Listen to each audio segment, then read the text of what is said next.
Jayden Adams দক্ষিণ আফ্রিকার হয়ে বিশ্বকাপ খেলা তরুণ মিডফিল্ডার।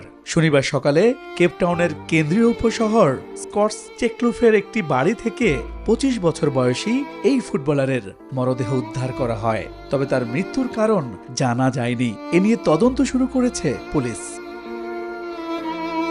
অ্যাডামস তার পুরো ক্যারিয়ার কাটিয়েছেন দক্ষিণ আফ্রিকায়। শুরুটা হয়েছিল স্টেলেনবক্স এফসি থেকে। 2022 সালে জাতীয় দলে অভিষেক হয় তার। দক্ষিণ আফ্রিকার জার্সিতে 9 ম্যাচ খেলে করেছেন 2 গোল।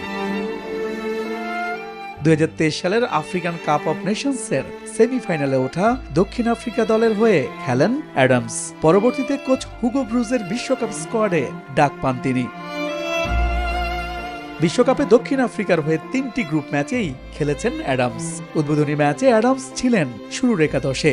মেক্সিকোর বিপক্ষে 2-0 গোলের হারের দিনে তিনি মাঠে ছিলেন 61 মিনিট। চেক প্রজাতন্ত্রের বিপক্ষেও প্রথমার্ধে একাদশে ছিলেন এই মিডফিল্ডার। দক্ষিণ কোরিয়ার বিপক্ষে শেষ 10 মিনিটের জন্য মাঠে নেমেছিলেন তিনি। কে জানতো সেটিই হবে তার জীবনের শেষ ম্যাচ। প্রথমবারের মতো নকআউট পর্বে সুযোগ পেলেও দক্ষিণ আফ্রিকার হয়ে মাঠে নামা হয়নি তার।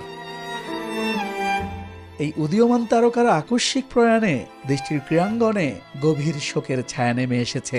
এদিকে অ্যাডামসের মৃত্যুতে ফিফা প্রেসিডেন্ট জিয়ান্নি ইনফান্তিনো ও দক্ষিণ আফ্রিকার ক্রীড়ামন্ত্রী শোক প্রকাশ করেছেন।